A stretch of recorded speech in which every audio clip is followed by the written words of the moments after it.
I'm going to fall out of this canoe.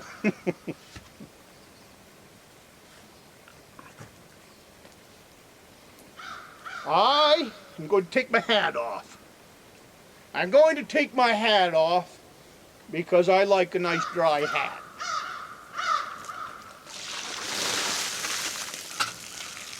Holy smokes, is that water cold?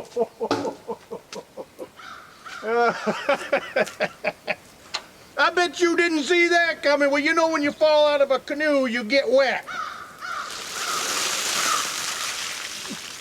Oh. Point now, does anybody think I'm not soaking wet?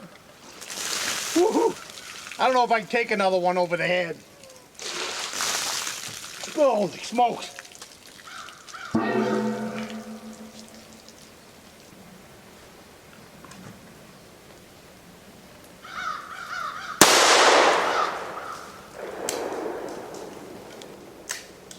Got him, no problem.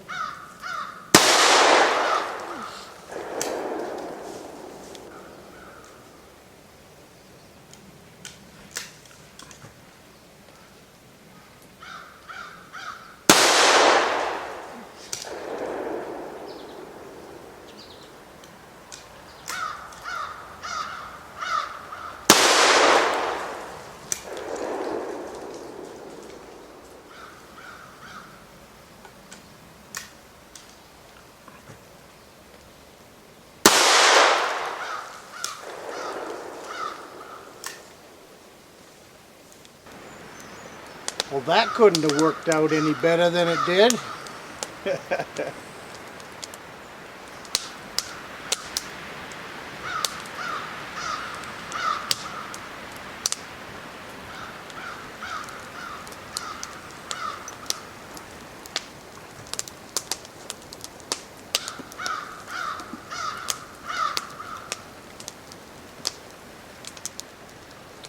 Well, good morning. Welcome to my lean-to. While I'm here today, I wanted to talk about is the neck kit that is around my neck all the time. I had a viewer, he's also a creator of a channel, SD Mountain Man. Yesterday he commented that he was building a neck kit. And in my comment, I answered him about my saw, and then he had a question about the saw.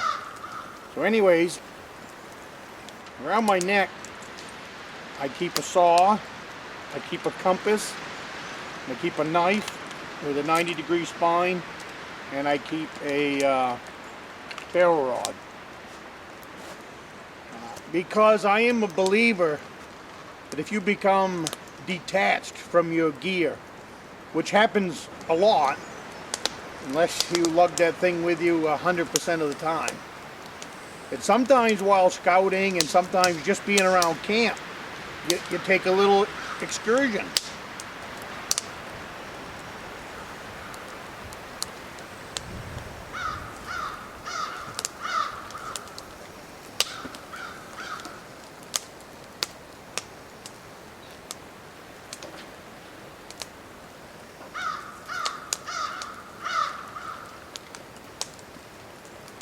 Or sometimes you want to travel lighter for an hour or so. Like here. I could venture out from here. I can venture out, 5 miles back in the woods, for a couple-hour hunt or whatever without carrying a big backpack. But I do have these 4 items on me all the time. Like your wallet. Your wallet's on you all the time. So is this. I know I've gotten some flack here in the past about that kind of theory about not carrying a 20-pound pack, but this is my opinion and this is the way I hunt. Might not work for you. I am comfortable in my skills out here with very little equipment, if any at all. So that's where I'm coming from. And this is also for this neck of the woods. This side of the country, I am in the a mixed forest.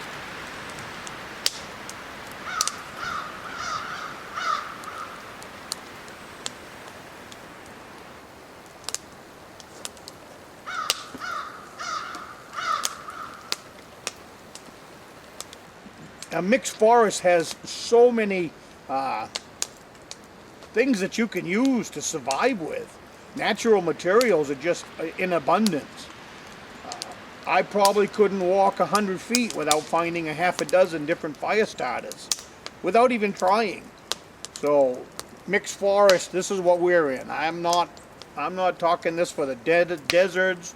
I'm not talking this for any other part of this country other than a mixed forest. That's what I'm trained in.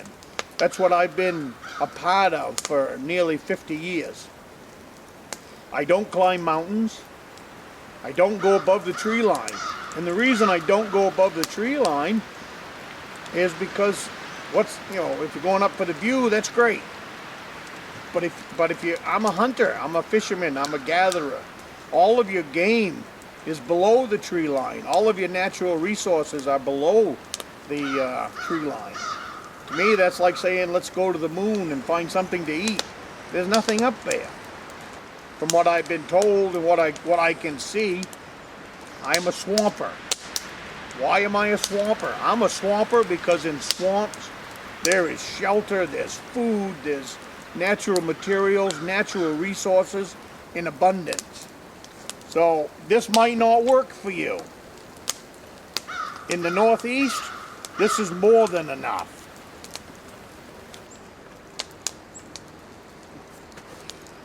Listen to that, an airplane.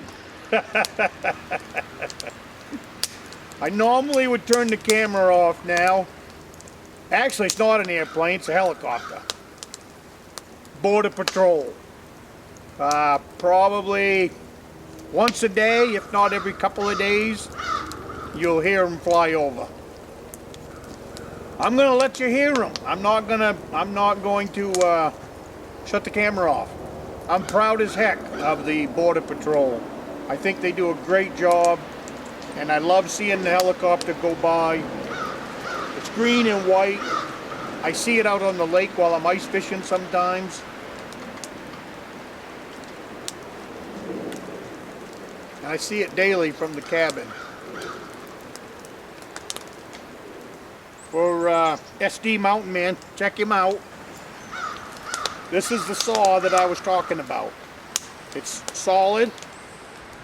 What I use it for is Maya dust, or making shavings off fat wood.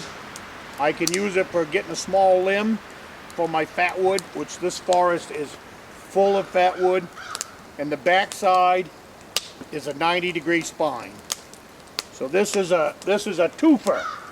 You can get your Maya dust, and you can get your ferro rod.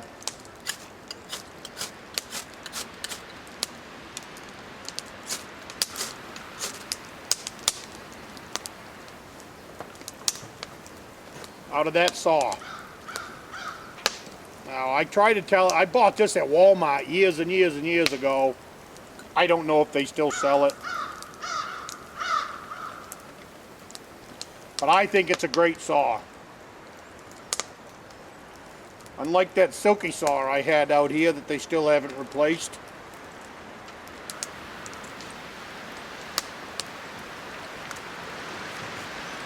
And I got a knife. Nothing special about this knife. To me, it's just I know a lot of people really like these knives. I don't. I'm not a fan of it. But it's, I can beat the heck out of it, and I don't care about it.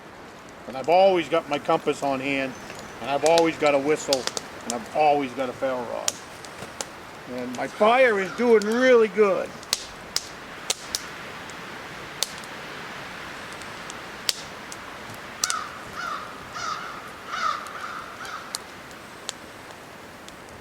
Still waiting for it to burn down a little bit.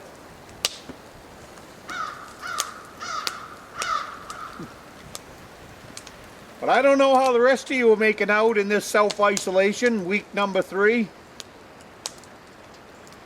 But here at the cabin, things haven't changed a whole lot.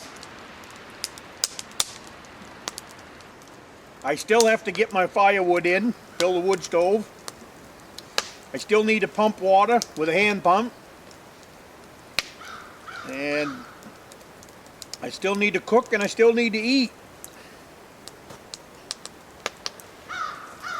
This time of year, refrigeration is not an issue at all. So most of what I brought up is still frozen.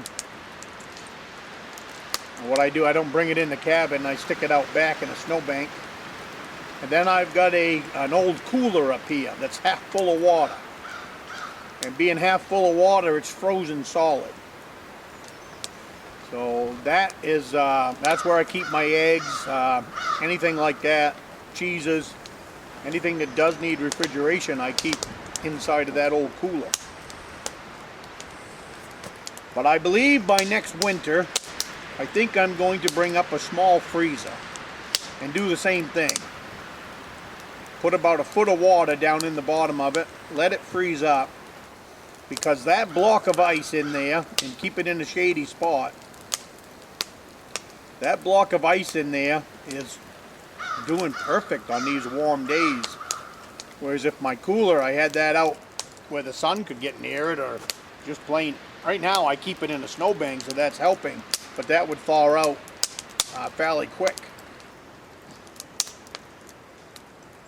At the end of this video, I'll put you in some links to more topics about the great state of Maine. There'll be 3 of them. I also have a round circle back there. I'm standing next to a bear. Click that bear if you'd like to subscribe to my channel. Looking forward to meeting you, and come along with me to the state of Maine.